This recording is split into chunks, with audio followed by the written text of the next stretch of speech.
Let's resume our study in Matthew chapter 20. At verse 24 is where we left off. The situation is that James and John, with their mother Salome, who is the aunt of Jesus because she's Mary's sister, they've engaged in a bit of a power play to try to secure the number 1 and 2 thrones in the kingdom for James and John, Jesus' cousins. And when this happened, Jesus kind of rebuffed them about it, that they weren't really understanding what they were asking for, and that it wasn't his place to determine who gets the number 1 and 2 spot in the kingdom. But the genie is out of the bottle, as we say. The 10 other apostles heard this interchange, and it ticked them off, as we would also say. Verse 24, when the 10 heard it, they were indignant at the 2 brothers. Now, I halfway jokingly say that one of the reasons they were mad was because they hadn't thought or didn't dare to try to make such a power play themselves. And so this causes Jesus to see the need to teach them servant leadership, which is a core component of the church administration. And I urge all of my fellow brother preachers to pay attention to what Jesus teaches here.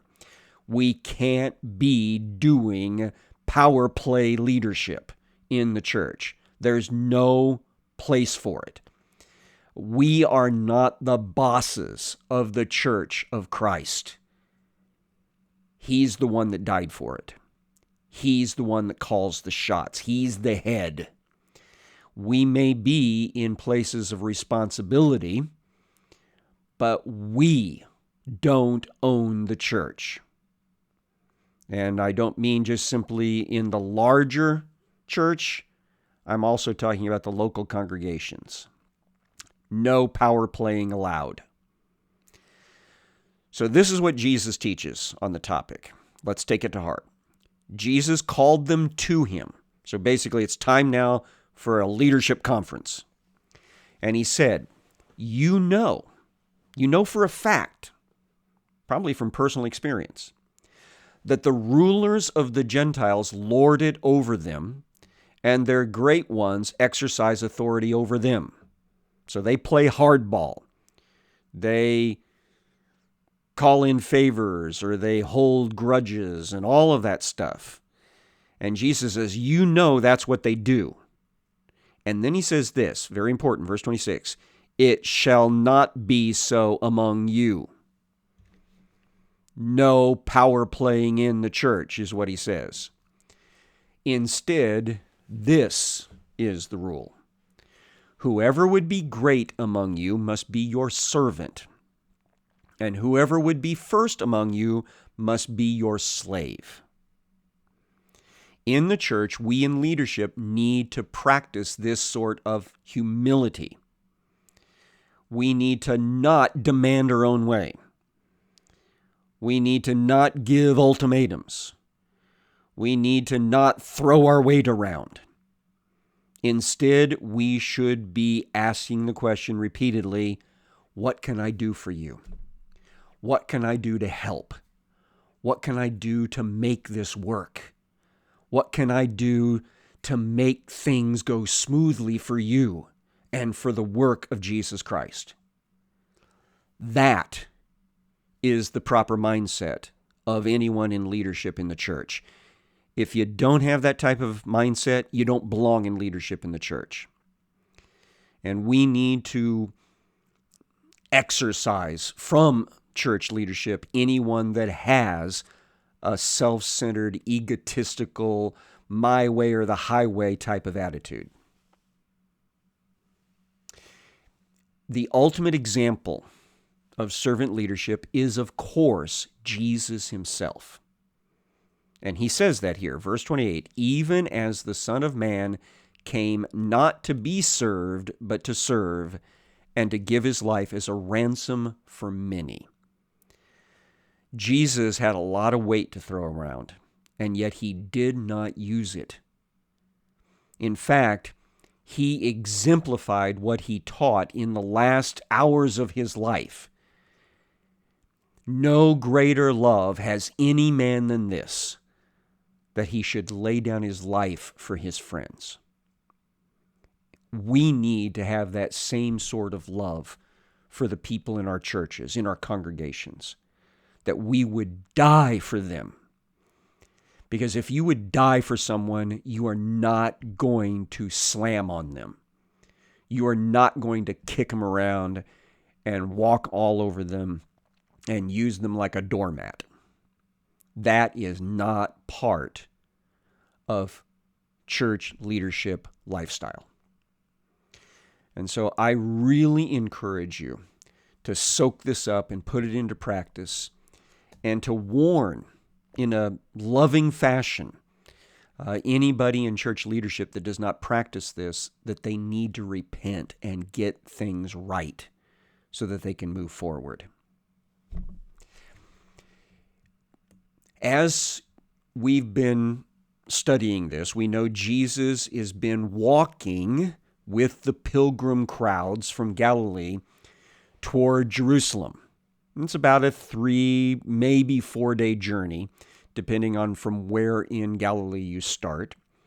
It comes down and bypasses Samaria by going across into Perea, and eventually in southern Perea, you get to the Roman road system that crosses the Jordan River westward and then goes up to the city of Jericho. Jericho is about 6 miles west of the Jordan riverbed. And as you approach, and you see it a good long ways away, having been there myself, it's interesting that you can see Jericho from the Jordan river banks. So as they're going and they come close to Jericho, they start running into crowds of people that are also involved in the Passover pilgrimage, but who have heard that Jesus is in the entourage. And so when we read next in Matthew 20, verse 29, it says it this way: as they came out of Jericho, a great crowd followed him. And behold, there were 2 blind men sitting by the roadside. And when they heard that Jesus was passing by, they cried out, "Lord, have mercy on us, Son of David." Now, Mark's account says pretty much the same sort of stuff. This is Mark 10:46. They came to Jericho, and as he was leaving Jericho with his disciples and a great crowd, Bartimaeus, a blind beggar, the son of Timaeus, was sitting by the roadside. And when he heard that it was Jesus of Nazareth, he began to cry out and say, "Jesus, Son of David, have mercy on us." So from those 2 parallel texts, we understand there were actually 2 blind men together, but we're going to focus on one of them in particular. He goes by the title Bartimaeus, which is just Aramaic for son of Timaeus. He was by the roadside as Jesus was leaving the city of Jericho, and he starts crying out for Jesus' mercy. So we've got all of that basic information. Now we come to Luke's account, and we have some tweaking that needs to happen. Verse 35 of Luke 18 says, as he drew near to Jericho, a blind man was sitting by the roadside begging. And hearing a crowd going by, he inquired what this meant. And they told him Jesus of Nazareth was passing by. And he cried out, "Jesus, Son of David, have mercy on me." Now this passage in Luke has him approaching Jericho, while the other two have him leaving Jericho. And there has been this ongoing puzzle as to how all three passages could be true at the same time.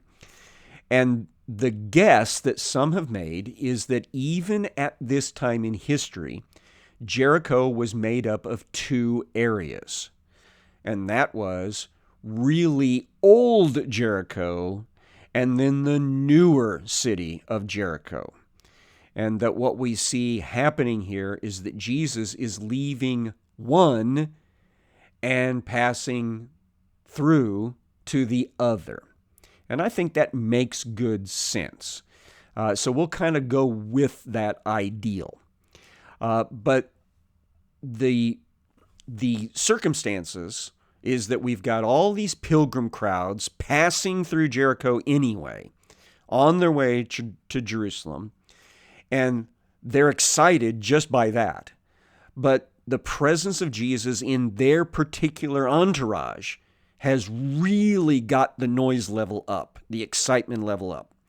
And when blind Bartimaeus and his buddy, who is unnamed for whatever reason, hear this extra loud sound, they're like, "What's going on?" And they're told it's Jesus of Nazareth, the prophet, the healer. And they together decide they want him to fix their issue. And they start yelling out for him. So let's continue in the Luke passage, since that's right where we're at. Those who were in front rebuked him, telling him to be silent. So he's yelling, and the people that are right in front of him don't like him yelling in their ear, probably.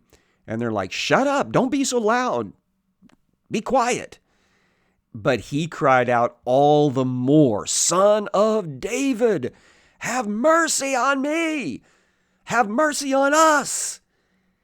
And Jesus hears him, hears them. And so Jesus stopped right there in his tracks, and he commanded him to be brought to him. And we are told, let's see here, I'm trying to find out which one it was in, since we've got three different things. It looks like it's in Mark. Mark chapter 10, verse 49. Jesus stopped and said, "Call him," or call them, because we know it's more than one. And they called the blind man, saying to him, "Take heart, get up, he's calling you." And throwing off his cloak, he sprang up and came to Jesus. Now that's an important bit of detail, because the cloak was very important. This is your outer layer of clothing, and it wasn't just simply an overcoat. It was also your sleeping bag at night. It was your covers whenever it came time for you to go to bed. And so he has thrown this off to the side and took off at whatever run he's able to do, being blind, and makes his way to Jesus, probably with the assistance of the people. And Jesus then said to him, "What do you want me to do for you?" Now, some people would go, "Well, that's kind of a duh." But this is important. You need to express what's on your heart. We do this with kids, so I'm not sure why we don't understand it from adults. When children are hemming and hawing and they're not getting around to what the point is, we tell them, "You need to tell me what you want. You need to verbalize it. You need to say it out loud." We want people to confess it, to say it. And so that's what Jesus wants him to do, is say out loud exactly what he's looking for. And so the blind man said to him, "Rabbi, let me recover my sight." And so Jesus then said to him, "Go your way, your faith has made you well." The Matthew account says in Matthew 20, verse 34, that Jesus in pity touched their eyes, and immediately they recovered their sight and followed him. So Jesus has pity upon them, touches them, makes them well, tells them, you can now go your way because your faith made the difference here. Verbalizing your faith was important, but it was your faith that started this whole process. And what did these two guys do? They immediately joined the crowd. They joined the entourage. They travel with Jesus heading for Jerusalem. You know why that's important? Because as blind men, traveling would not have been all that easy. Going to Jerusalem, even there, they would not have been allowed to get into the inner area of the temple. Excuse me. As blind men, they would only be allowed to go as far as the court of the Gentiles. And all along the way, they'd have to deal with people like the Pharisees who taught that if you were blind, it's because you had a problem. You were a sinner. You had done something wrong. And so Jesus has fixed all that, and so these guys are now ready to go to Jerusalem, perhaps the first time in their lives, maybe the first time in a long time, in order to worship. And they're doing it as followers of Jesus. Luke's account slides into some new stories. So let's go to Luke 18, verse number 42. Let's just start there as a kind of a overlap. Jesus said to him, "Recover your sight. Your faith has made you well." And immediately he recovered his sight and followed him, glorifying God, giving praise to God. And all the people, when they saw it, gave praise to God. Now, chapter 19 tells us that he entered Jericho and was passing through. Now, I'm going to throw in again another possibility here, that maybe the events surrounding blind Bartimaeus started on one side of the Jericho metro area and finished on the far side of the Jericho metro area. That blind Bartimaeus and his buddy may have first heard all the noise on the east side, and realizing that Jesus would eventually have to come out the west side, that's where they stationed themselves. And so that the story that we just read took place after the events I'm about to read. That's another possible way of making a chronology harmony of this information between the three Gospels. But let's focus on what happened inside the city now. Verse 2. There was a man named Zacchaeus. He was a chief tax collector. So he is way up in the independent contractor world. Tax revenue was collected by different levels of agents. And so he's way up there. We'd probably call him like a regional tax collector. And he was very rich. Now, he was seeking to see who Jesus was, but on account of the crowd, he could not because he was small of stature. So he was either a dwarf or a midget. He was a small person, and he could not have been able to see Jesus easily because of the crowd. And as you might suspect, because we've talked about Jewish attitudes toward tax collectors, nobody would have necessarily given him place for him to take a stand at the front of the route that Jesus is walking along. So what does he do? He ran on ahead and he climbed up into a sycamore tree to see him. Now, this is not a sycamore like the sycamores we talk about here in the United States. This is a sycamore fig tree, and it has lower branches that you can climb up into, and then you can get a little bit farther up. They kind of spread out really far laterally. So he gets up into one of these trees and manages to get out onto one of these branches far enough that he can see the path that Jesus is coming along. When Jesus came to the place, he looked up and said to him, Zacchaeus, which was the first miraculous thing, that he would know this man by name. And he calls him by name to really get his attention. Then he says this, hurry and come down, for I must stay at your house today. Now, this is not the evening. This is the middle of the day. And so it is common practice to kind of take a break in the travel in the middle of the day, to kind of stay out of the heat of the day and have a meal break.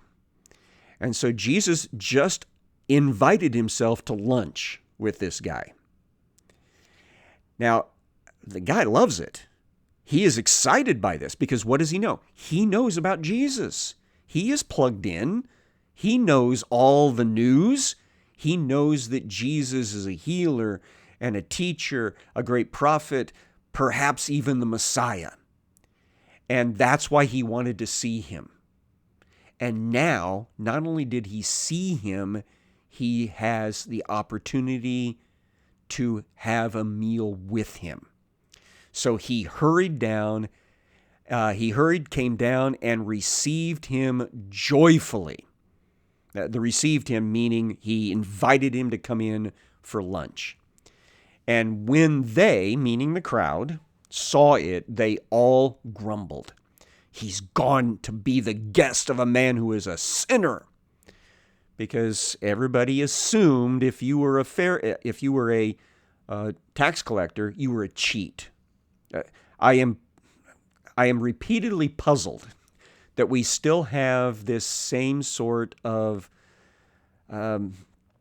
widespread attitude that is expressed toward IRS agents today.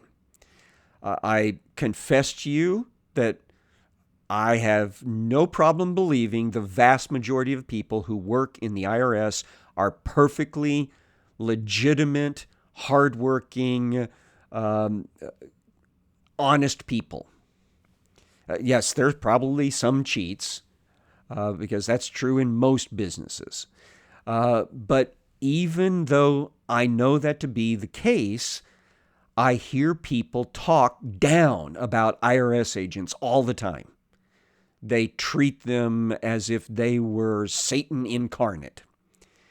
Well, that's pretty much the attitude that the Jewish people had toward these tax revenue agents. And so they treated them as if they were lost, which is most unfortunate because probably a lot of them were very religious people. In fact, I was reading the other day in Josephus, and one of the tax collectors was responsible for paying to build a synagogue and to secure the holy documents, the holy scrolls for the synagogue. He was a very religious person. So we don't know what Zacchaeus' background is along that line other than what we're told here. Because at the meal, this is what happens. Verse number 8. Zacchaeus stood and said to the Lord, Behold, Lord, the half of my goods I give to the poor. So he voluntarily says, I'm going to take half of my wealth and donate it to the poor people. That's a pretty righteous thing to do. And then he says this, and the way that it's framed, it is that he didn't believe that he had defrauded anyone, but if he had, this is what he was going to do. If I have defrauded anyone of anything, I restore it fourfold. That's according to Jewish law. If you had taken something from someone and you couldn't give back the exact thing, then once you did figure out how much you had taken, you gave 4 times as much to that person in value. So Zacchaeus says, Jesus, I'm telling you right now, I'm going to give half of my wealth to the poor, and I'm going to go back over my records, and if I find out that I've cheated anybody, I'm going to pay back to them 4 times what I cheated them. And Jesus' response is this. Jesus said to him, today salvation has come to this house, since he is also a son of Abraham. For the Son of Man came to seek and to save the lost. Now that's a sermon for the other people. That even this man here, a tax collector that everybody assumed was a horrible sinner, that he can be saved. And that Jesus is here to save everyone. And we need, folks, to get that very clearly ingrained in our own Christian brains today. That everyone that we come across, regardless of what they look like, sound like, smell like, regardless of what job they might have, regardless of what their education level or ethnicity, no matter what they do, say, or are, they are somebody that Jesus died for.